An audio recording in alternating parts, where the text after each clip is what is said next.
Mesdames et messieurs, l'atelier numéro 1 va commencer. Le développement durable en pratique, retour d'expérience d'organisateur, c'est le thème de cet atelier, animé par Joanne Métayer-Claret, Elisabeth Dupart-Lamblin et Olivier Dudiozer. Vous avez la parole, nous vous écoutons. C'est parti pour 45 minutes.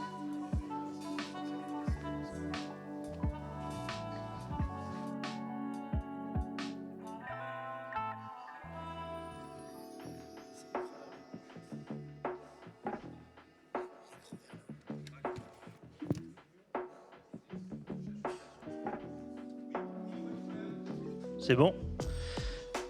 Bonjour à tous. Afin d'avoir un atelier des plus dynamiques, est-ce que vous pouvez vous rapprocher sur cette première partie? L'idée de cet atelier étant d'échanger avec vous, de répondre également à vos questions, après vous avoir partagé un retour d'expérience. Merci beaucoup.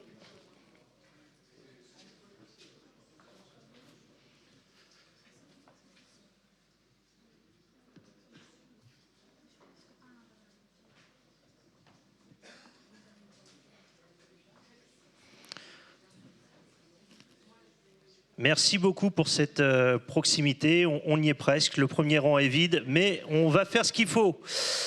Le développement durable en pratique. Retour d'expérience d'organisateur.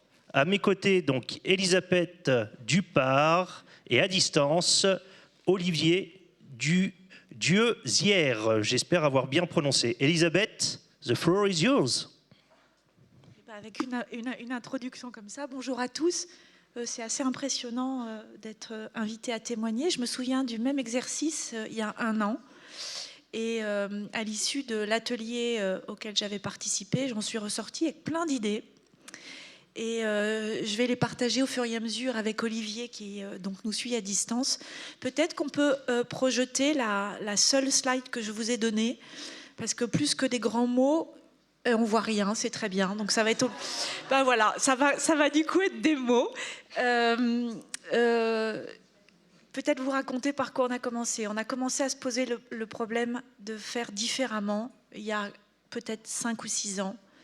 Et on a mis un petit peu de temps à comprendre comment faire différemment. On a fait un certain nombre de constats tels que on est ployé par le poids des habitudes, par la charge, par un rythme dans nos organisations qui, en fait, invite à reconduire constamment, et c'est déjà beaucoup, nos objectifs dans un calendrier qui est souvent bien chargé. Et donc, je me suis rendu compte, en sortant de là l'année dernière, que nous avions déjà fait plein d'initiatives, presque sans le savoir, sans les référencer, sans les répertorier et sans en rendre compte. Premier travail, inventaire. On a dressé cet inventaire en 3 temps, si on peut descendre un peu, mais sans les passer tous par le menu. Il y a des engagements dont on est responsable au sein de nos organisations. Premier enseignement, ne pas s'attaquer à des enjeux qui nous dépassent. Or, ce sujet-là, il est tellement important qu'on se sent vite démuni, on se sent vite seul et on se sent vite désemparé. Donc on a des engagements dont notre équipe et notre communauté proche étions responsables, c'est-à-dire la gestion des locaux, c'est-à-dire nos consommations d'énergie, de papier. C'est notre objet social. Le congrès des notaires, c'est un congrès très ancien, c'est un des plus anciens au monde, c'est le plus ancien européen. Il a pour objectif de prendre un problème de société qui touche la communauté française et de l'analyser, d'en faire des constats qui sont juridiques et à l'issue de cette analyse, de faire des recommandations qui vont améliorer des points de droit, qui vont rendre des services. Donc c'est vrai que l'objet de l'association et donc du notariat, il est déjà, on pourrait le qualifier, d'une forme de participation à un intérêt commun. Voilà. Et la plupart du temps, pour ne pas dire exclusivement, le bien commun. Ça, c'était déjà plus facile. Ensuite, on s'est dit qu'il y avait des engagements qui dépendaient de notre propre initiative qu'on pouvait pousser. Donc, dans notre communauté, on accueille d'exposants, il y a 130 exposants, ça fait 1000 personnes. Il y a beaucoup de sociétés, ou d'associations ou de structures qui ont besoin d'aide, parce que nous accueillons beaucoup d'associations et de fondations qui viennent expliquer au notariat leur cause et qui derrière espèrent que les notaires, face à des mécènes entrepreneurs ou entreprises qui viennent les voir pour faire des dons, monter des fondations, tester après leur décès, les recommandent. Donc nous avons dans notre propre communauté des gens qui ont besoin d'être aidés. On s'est dit qu'on allait contribuer à reverser une partie de nos bénéfices à quelques projets qui seraient portés par cette association. Donc encore une fois, du très local, du très proche, pour tisser un lien et en voir le bénéfice immédiatement. Et puis ensuite, on s'est dit qu'on allait créer 2 autres trépieds, donc ces trois piliers, qui alors pour le coup étaient plus ambitieux, j'allais dire, même si le premier, quand même, il n'est pas si simple que ça à mettre en œuvre, parce qu'il invite à convaincre, mais peut-être que c'est une autre question qu'on pourra se poser après, c'est comment on lève tous les freins en ce moment. J'ai fait plein de constats édifiants. Le deuxième, du coup, pilier, sont essayer d'emmener des communautés qui ne sont pas dans notre propre pouvoir de gouvernance, j'allais dire. Et là, c'est pas facile. Il ne faut pas être donneur de leçons, mais il faut en revanche essayer d'être convaincant et, si possible, apporter des services qui donnent envie d'adhérer. Donc, qui sont nos communautés? C'est les exposants d'une part, je l'ai dit, entre 135 et 140 exposants qui représentent autant d'entités qui, au total, représentent à l'échelle du Congrès des notaires un peu plus de 1000 personnes. Et puis sont les congressistes qui sont entre 3 et 4 000 selon les éditions. Et là aussi, on a recensé une série de services qu'on pouvait leur mettre à disposition et une série d'initiatives qu'on portait à leur connaissance en les invitant à changer, et là aussi j'aimerais bien que vous puissiez en parler, des cahiers des charges pour acheter différemment, des bonnes pratiques pour monter ou démonter un stand, pour essayer de renoncer à des petits cadeaux quand cela n'apporte pas une utilité très concrète, et donc en listant là aussi des choses très pragmatiques. Et puis pour la partie congressiste, alors c'est celle probablement sur laquelle nous sommes la moins avancée, c'est fléché chez eux, j'allais dire, des conseils dans les hôtels, mais c'est vraiment très modeste. C'est les inviter à demander à ce qu'on ne change pas les draps, change pas les serviettes, à renoncer aux petits cadeaux, à demander à ce qu'il y ait des poubelles de tri dans les hôtels pour récupérer malheureusement les quelques plaquettes que nos exposants délivrent encore. Ils en ont besoin. Mais on voit bien que de plus en plus reste dans les chambres. Donc vous voyez, je vais être très très modeste, on s'est contenté de ça.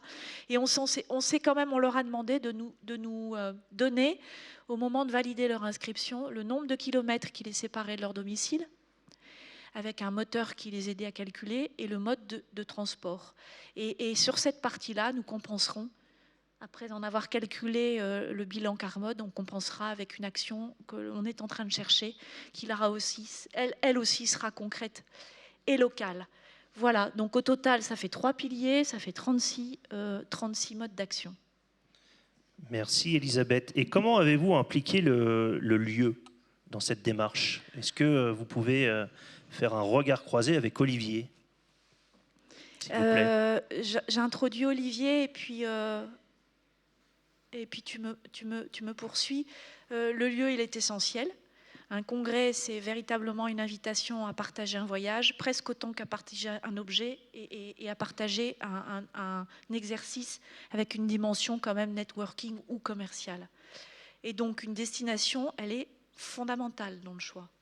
Elle est fondamentale parce que si vous extrayez de son quotidien un praticien ou un professionnel, il a besoin de vivre quelque chose d'agréable à vivre, et il a besoin de quelque chose de confortable, d'efficace et qui soit de plus en plus vertueux. Donc sans une ville, sans une destination, il n'y a quasi pas de congrès. Après, une fois qu'on a dit ça, toutes les destinations ne sont pas, comme tous les congrès, ne sont pas à la même échelle. Et il est vrai que j'ai mis un peu de pression, voire même beaucoup de conviction, sur les épaules de la SAFIM, représentée par Olivier aujourd'hui, et qu'en réalité, la SAFIM avait déjà bien avancé, et qu'on a essayé de parcourir quelques chevauchées supplémentaires, pas sans mal d'ailleurs, et en laissant quand même des choses à accomplir. Si tu veux poursuivre, Olivier. Avec grand plaisir. Merci Elisabeth pour ces propos toujours très intéressants. Bonjour à l'assistance, même si je vous vois à distance pour cause d'événements aujourd'hui sur Chano. Bonjour présidentiel à Martha Gomez qui nous fait l'honneur de sa présence, si je la vois bien au premier rang, et félicitations pour son élection. On est sur une complémentarité, et ça vient d'être dit à l'instant par Elisabeth, et notre objectif à nous, gestionnaires de lieux, c'est d'apporter à l'organisateur des solutions sur les sujets qui ne sont pas toujours d'entre ses mains, à sa portée, par exemple des sujets d'infrastructure, bien entendu. Et ce qui nous a frappé, toute l'équipe qui a travaillé sur ce congrès des notaires, ce qui nous a frappé dès le départ, c'est l'engagement de cet organisateur et l'engagement que le congrès des notaires, représenté aujourd'hui par Elisabeth, a mis à faire de cet événement un événement vertueux, et pas simplement dans les paroles, mais de traduire tout ça en actes. Alors, je crois qu'il a été diffusé au tout début de cette intervention la charte responsable de responsabilité sociétale et environnementale qui avait été publiée, et elle était extrêmement ambitieuse. On a essayé, nous, d'apporter notre contribution sur les différents sujets, et je répondrai au fur et à mesure aux questions plus précises que vous me poserez là-dessus. Peut-être on nous a demandé d'être très concret. Il y a des leviers compliqués à mettre en œuvre et d'autres qui le sont peut-être un peu moins. Levier compliqué qui me dépasse largement, c'est les enjeux d'infrastructure énergétique. Ça, je ne suis pas compétente pour en parler, mais évidemment, nous, en tant qu'organisateurs, on est tributaires des investissements bien lourds que vous avez à accomplir ou aurez à accomplir. La deuxième, plus concrète, qui est à notre portée, c'est la gestion des la gestion des déchets. À l'échelle d'un congrès comme le nôtre, c'est environ près de 20 tonnes. On s'est dit qu'on ne pouvait pas laisser 20 tonnes dans la nature.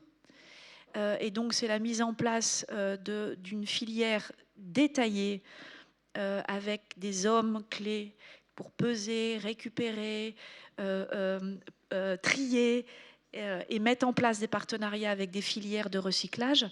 Il y en a 11 chez vous qui font que quand des exposants arrivent ou des congressistes laissent des déchets, alors derrière, on les invite à trier eux-mêmes par de la communication, par des poubelles à peu près partout. Et Dieu sait qu'on a fait la guerre à tout ça pendant ces quelques jours de congrès. Cependant, la plus-value, c'est la responsabilité de l'organisateur qui, in fine, commande et structure une prestation de surtri. Cette prestation de surtri, c'est vous qui la mettez en œuvre et elle est vertueuse pour le coup, puisque à travers vos 11 filières de déchets selon la nature, on en a mis en œuvre 7. Le verre, le plastique, le bois, le fer, le métal, enfin différents types de métaux, le papier, et tu m'aideras sur les deux derniers, les plastiques, et il m'en manque une, pardonnez-moi. Les biodéchets ? Les biodéchets, merci. Ça, on se retrousse les manches, on met dans le tour de table l'opérateur de la ville, on met des moyens pour qu'il y ait des personnels dans l'exposition pour faire tourner les poubelles, pour récupérer. C'est pas très compliqué. Voilà, il faut de la volonté, mais c'est à la portée vraiment de nous tous. Vraiment. Ensuite, de décider de revoir la restauration pour proposer sur les 10 000 repas que nous avons proposés, une restauration plus locale, sourcée, entièrement récupérée pour les biodéchets. Là aussi, c'est à la portée, j'allais dire, de nous tous. On a une méthode, on peut la mettre à disposition évidemment, c'est quelques réunions et c'est quelques bonnes pratiques telles que mettre dans les cahiers des charges une attention particulière que l'organisateur porte à ces sujets et lister. Et ensuite, quand même, vous avez dans les traiteurs de France une organisation là que ces sujets concernent avec une forte implication. Et je suis surprise de voir que ça progresse. Voilà, ça c'est très concret. Et ensuite, je pense quand même que si on mange 20% de protéines animales en moins à l'échelle d'un événement parce qu'on sort de chez soi 3 jours, qu'on va en congrès, ça se traduit tout de suite évidemment en consommation inférieure et la qualité n'en perd pas du tout parce qu'on la remplace par une jolie recette un peu jolie à regarder, du coup appétissante qui donne envie et qui si possible emmène à satiété et on a satisfait en fait les usagers. Donc en fait on est passé, et ça c'est le deuxième peut-être une autre partie de la réunion, on a renoncé à rien. Voilà, on passe pas d'un modèle qui est assez élégant, qui est convivial, qui est haut de gamme, qui est dense en contenu, qui est sophistiqué dans ses prestations, à un modèle vilain, pas bon, une qualité inférieure, qui est rétrécie. Et je pense que ça, c'est un enjeu, vraiment, si on veut essayer d'être constructif, c'est un enjeu énorme en ce moment. C'est pas de dire que la révolution écologique est un renoncement vers une décroissance. Peut-être qu'on y viendra. Moi, je n'étais pas dans cet état d'esprit. Le diagnostic que nous allons opérer dans quelques semaines, la compensation que nous allons opérer aboutira peut-être au fait qu'on nous invite gentiment à renoncer. Nous n'avons renoncé à rien, nous avons remplacé. Voilà. Et nous avons remplacé, on espère, par des outils digitaux un peu plus performants, remplaçant du coup le papier, hébergé chez un hébergeur qui fait attention à l'hébergement des données en Europe, à héberger lui-même ces données dans des centres qui réfléchissent déjà, voire ont déjà mis en place le fait que les centres générant de l'énergie sont abrités sous une piscine et donc réchauffent. Donc vous voyez, on a changé nos façons de faire, mais on n'a pas renoncé. La restauration était succulente, mais tout était pas bio, mais en tout cas biosourcé ou en label, et on n'a pas diminué les quantités. C'était très joli, les chefs se sont amusés à réinventer. Après avoir résisté un peu, ils ont réinventé des recettes. On a renoncé à de la moquette, vraiment en quantité considérable. Donc là aussi, vous devez, en tant que structure, nous aider en peut-être nous fournissant des sols qui sont propres et qui immédiatement ont un effet relais et le fait levier sur les revêtements. On passe du temps à essayer de remplacer la moquette, on n'a pas encore vraiment trouvé. Donc nous, elle part dans une usine proche de Marseille, puisque le congrès était à Marseille. Elle sert de combustible.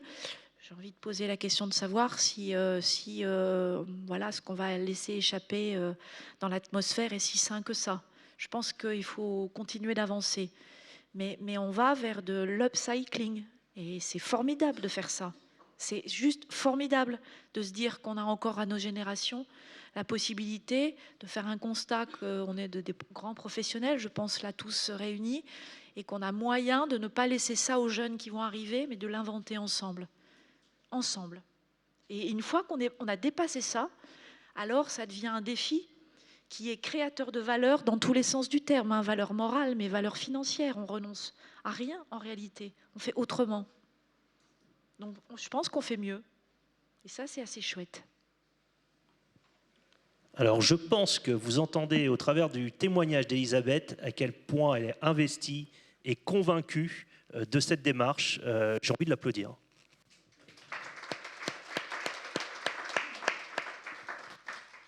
Mais avons-nous d'autres choix à court terme? Alors, ça, c'est la philosophie, on ira après sur cet aspect-là, Elisabeth, si vous le permettez.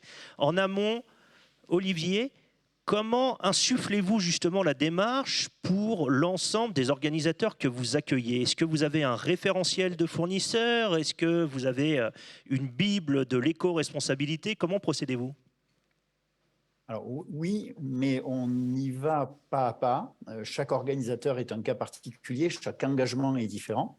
La première chose qu'on essaie de faire, et ça on l'apporte à tous les organisateurs de façon indifférenciée, c'est de ne pas impacter l'environnement immédiat de l'outil que nous gérons. Donc Chano est un outil de centre-ville, c'est un palais des congrès, un parc exposition situé au cœur d'une ville.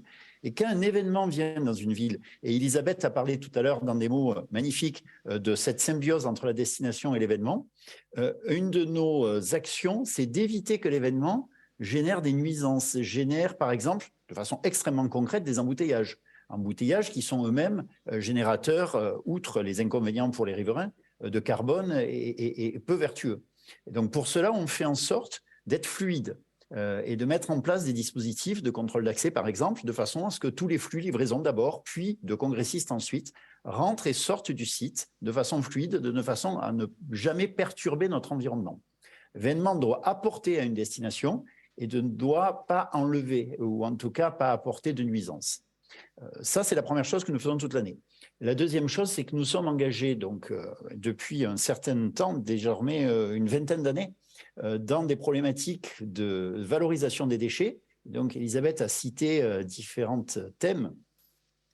La valorisation des déchets, malheureusement, aujourd'hui, il faut se résoudre à un constat, c'est que les participants ne sont pas toujours, malgré toute la sensibilisation qu'on peut faire, quels que soient les événements, en mesure de trier aussi bien que ce qu'il faudrait le faire. Donc, ce qu'on a fait comme choix, c'est de mettre en place du surtri et de venir, a posteriori, grâce aux moyens que Elisabeth nous a donnés aussi, puisque ça coûte, il faut le dire, une opération de surtri de façon à valoriser au mieux toutes les filières de déchets et à corriger, si c'était nécessaire, les petites erreurs qui peuvent être faites par inattention ou par parfois un manque de temps par les usagers. Ce surtri aboutit ensuite, c'est une deuxième étape, à une massification. Parce que valoriser des déchets, c'est bien, mais si on transporte des contenants sur des poids lourds alors qu'ils ne sont que partiellement remplis, on re-rentre dans une problématique carbone et dans une problématique d'impact sur la circulation. Et donc, on a fait le choix, nous, après avoir surtrié des flux, de les massifier de façon à remplir les contenants, non pas avec le produit d'un événement, mais avec le produit de plusieurs événements, et d'optimiser ensuite le transport vers les centres de valorisation. Et puis la dernière étape, vous l'avez bien compris, c'est la valorisation à proprement parler. Et là, il faut vraiment qu'on ait tous en tête que des filières bien triées et bien valorisées, ce ne sont pas des problèmes, ce sont des solutions. On va pouvoir recréer des choses avec. Elisabeth, tout à l'heure, citait les biodéchets qui vont devenir des engrais, qui vont venir amender des sols et donc qui vont apporter des solutions. Donc voilà un aperçu de quelques-unes des solutions qu'on propose aux organisateurs. Je ne fais pas plus long pour vous laisser la possibilité de réagir ou laisser à la salle la possibilité de réagir. Est-ce que vous avez des questions ou des compléments à apporter dans la salle sur ces interventions? Monsieur?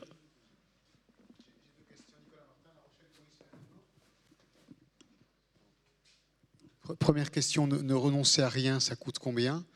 En pourcentage par rapport au prix global de l'événement. Et la deuxième, parce qu'on y est beaucoup confronté sur la partie alimentation, qu'est-ce que vous avez mis en place comme contrôle? Parce qu'on travaille beaucoup avec les traiteurs sur effectivement la réduction de l'apport carné, les produits locaux. Et il y a des fois, on se rend compte que c'est de la flûte, parce qu'on ne va pas contrôler leurs factures, on n'est pas là pour ça. Mais du coup, on bute un peu sur comment on peut contrôler, parce qu'envoyer un cocktail pour 2000 personnes, on sait que le sourcing aujourd'hui globalement n'existe pas en produits frais locaux et de saison pour envoyer un service pour 2000 personnes. Donc comment vous faites pour faire que ce ne soit pas uniquement du vœu pieux, mais que ce soit réel? Merci. Alban est dans la salle, discret, mais si éventuellement tu souhaites intervenir sur cette deuxième partie, ça sera avec plaisir. Elisabeth, sur le premier point. On a demandé au traiteur, dans les recettes fabriquées avec lui, une analyse des contenants, vraiment des composants. Et on a demandé la provenance avec la liste de toutes les entreprises d'où venaient les produits. Dans notre organisation, nous avons quelqu'un qui nous accompagne sur la restauration, ce métier que je faisais avant. Je n'étais pas dans la restauration, mais je contrôlais partiellement cette activité-là avant. Et en réalité, comme c'est une somme de détails, il n'y a pas de secret, il faut effectivement du monde. Un peu de monde.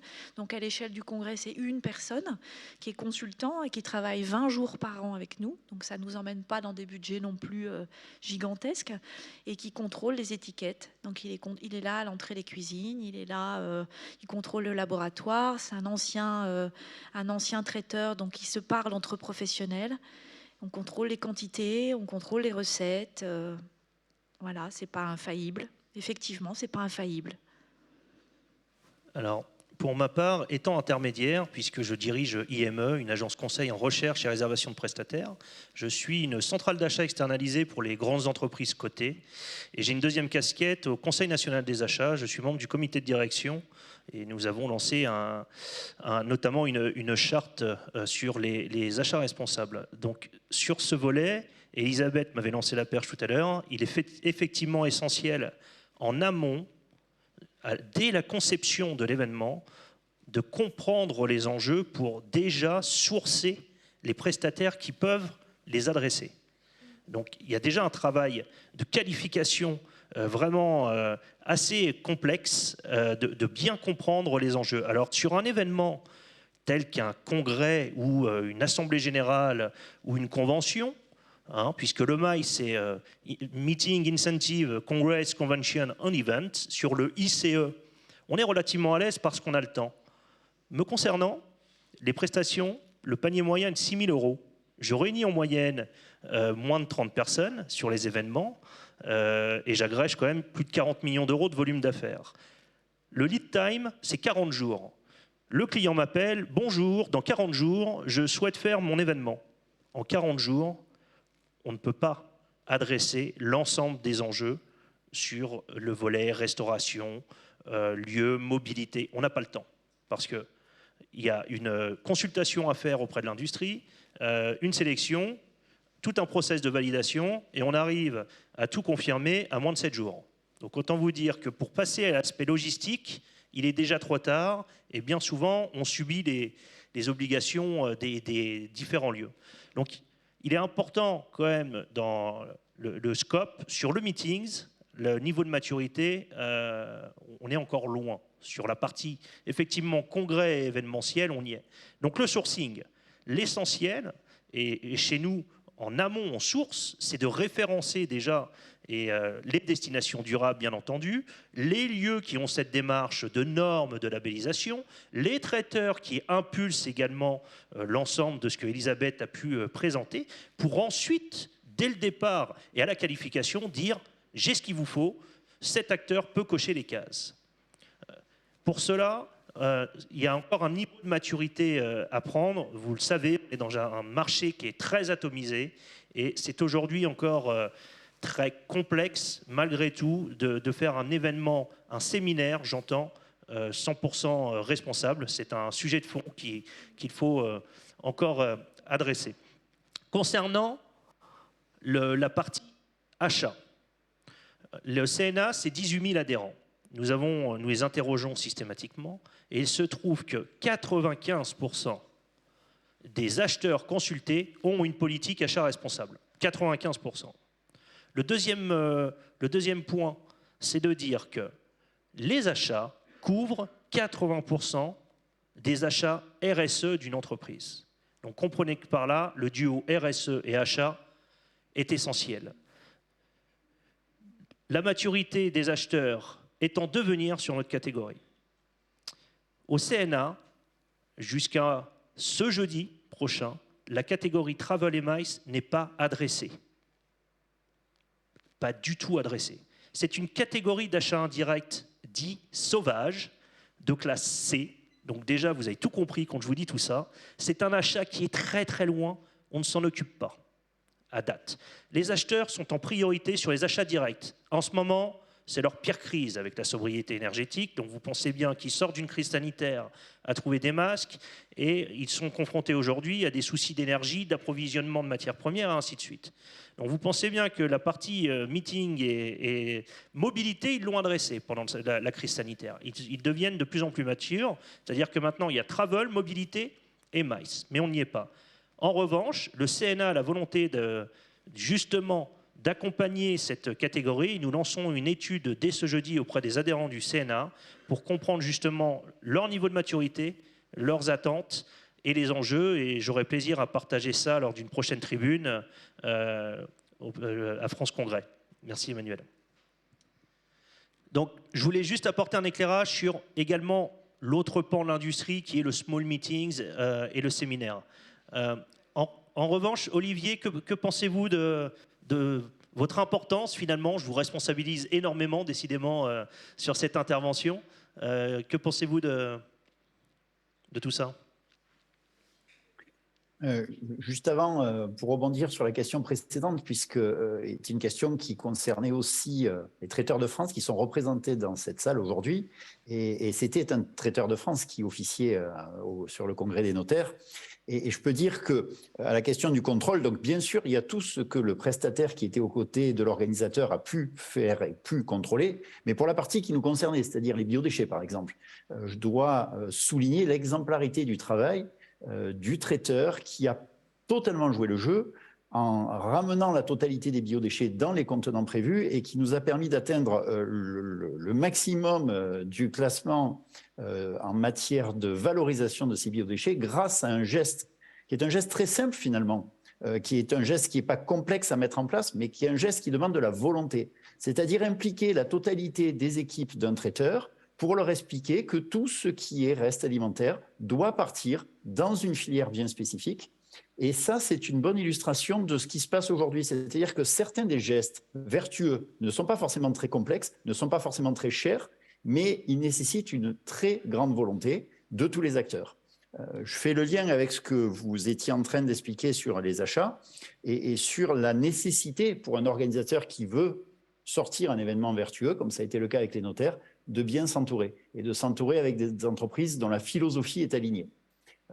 En ce qui nous concerne, on essaye, là encore une fois, d'apporter notre pierre à l'édifice et ça a été le sens de notre engagement, notamment matérialisé par l'ISO 221 il y a quelques années de ça, puisque ça date désormais de 2019. Je réponds à vos autres questions. Encore une fois, étant à distance, je perds une possibilité de percevoir une partie de vos réactions, donc j'essaye de ne pas rester trop longtemps sur mes interventions. Merci Olivier. Il est vrai qu'il faut rappeler, il y a quand même un point de méthode qui est indispensable. Il faut un chef d'orchestre et il faut gérer chaque événement comme un projet, avec un chef de projet qui réunit l'ensemble des parties prenantes, qui coordonne et qui s'assure que l'événement, sur toute la chaîne de valeur, va être responsable de bout en bout. Et c'est en ce sens que je trouve que, Elisabeth, vous avez fait ce rôle de chef d'orchestre finalement avec l'ensemble. Est-ce que vous pouvez partager plus en détail peut-être sur ces points de méthode ? Oui, j'ai passé beaucoup de temps à convaincre et à dire que j'étais pas une gentille militante d'un certain parti que je ne citerai pas, avec une dimension christique, et que j'étais pas du tout dans l'objectif de donner ni des leçons ni de faire le monde, de refaire le monde. En revanche, on est bien dans une période où il faut encore convaincre beaucoup de personnes. Il y a encore beaucoup de sceptiques. Et c'est dommage, c'est vraiment très regrettable parce que je pense que l'enjeu, il nous dépasse et si on est à un point de compréhension quand même, de bascule. Ensuite, deuxième levier, c'est le changement d'habitude. Donc oui, c'est au départ une contrainte. Il faut voir les choses autrement, il faut se remettre un peu en question et ça s'ajoute à sa charge de travail. Il faut changer de regard. Et puis ensuite, il faut de la vigilance. Donc, c'était être à pas mal d'endroits parce que je ne sais pas quelle image donner, mais c'est plein de petits trous partout.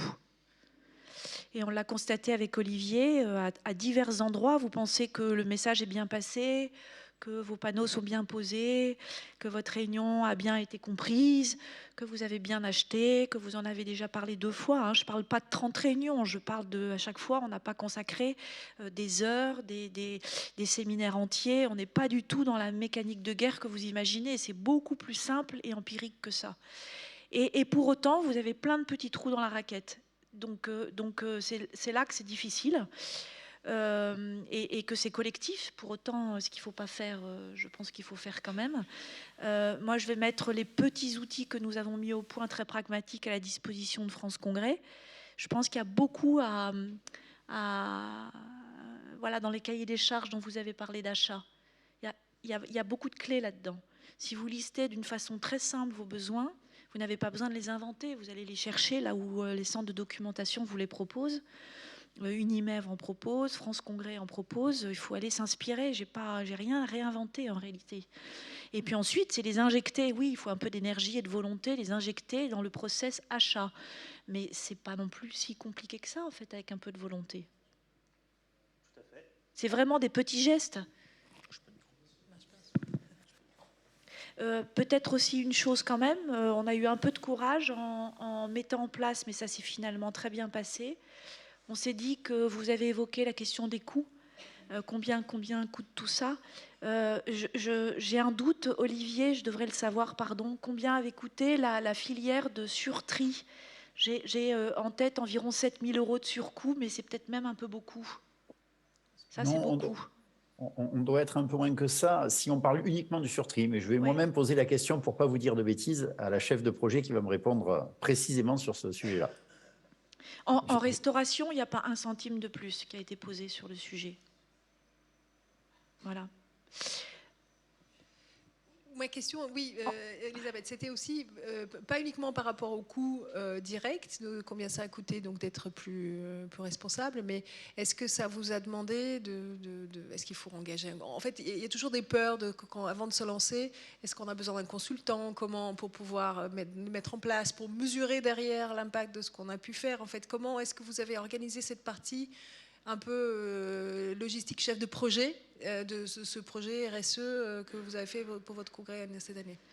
J'ai été par petites touches pointillées et il y avait deux façons de prendre les choses. Soit vous baptisez une stratégie, vous faites une très jolie présentation PowerPoint, ça vous coûte 25-30 000 euros pour demander des moyens de la mettre en œuvre.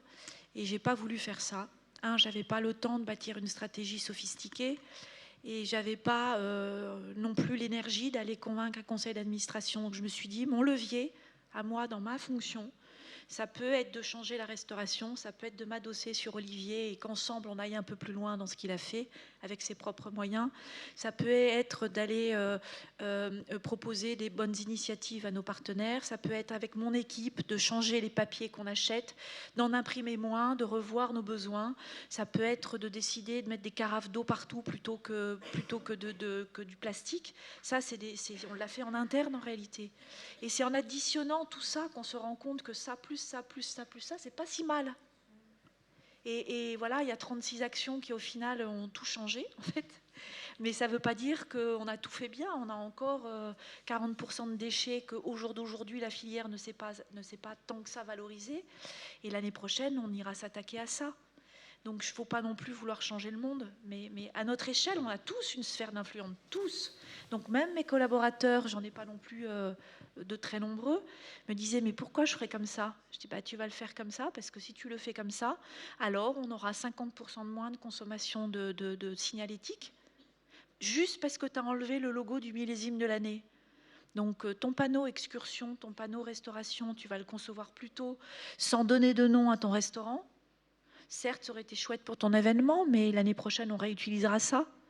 Et donc, on a maintenant 50% de notre PLV qui existe et qui va pouvoir être réutilisé. Voilà. Nos badges, on va les réutiliser. Nos cordons, on les a été chercher une matière un peu particulière. On a un partenaire qui a accepté de nous accompagner 2 ans sur 2 éditions. Donc, on va réutiliser tous les cordons.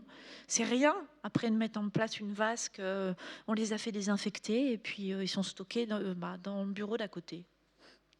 C'est quand même beaucoup d'artisanat, mais c'est la démonstration qu'à l'échelle d'un congrès comme le nôtre, qui représente beaucoup de volume, au final, ça, plus ça, plus ça, plus ça, c'est impactant, je pense. Après, on reste assez polluant, c'est sûr, mais c'est mieux que rien. C'est mieux que rien. Est-ce que vous avez d'autres questions dans la salle sur ces aspects? Besoin d'éclairage sur le Conseil national des achats, peut-être? Ça vous parle? Vous êtes loin des acheteurs?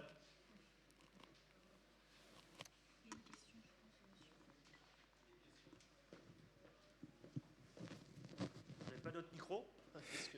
Et il reste 5 minutes d'atelier, 5. Bonjour, Nicolas Godard, groupe Meet&Com. Donc, bonjour à tous, merci. J'entends parfaitement ce que vous dites et en partant du principe que vous avez fait preuve d'exemplarité dans notre métier. Nous sommes nous-mêmes organisateurs d'événements.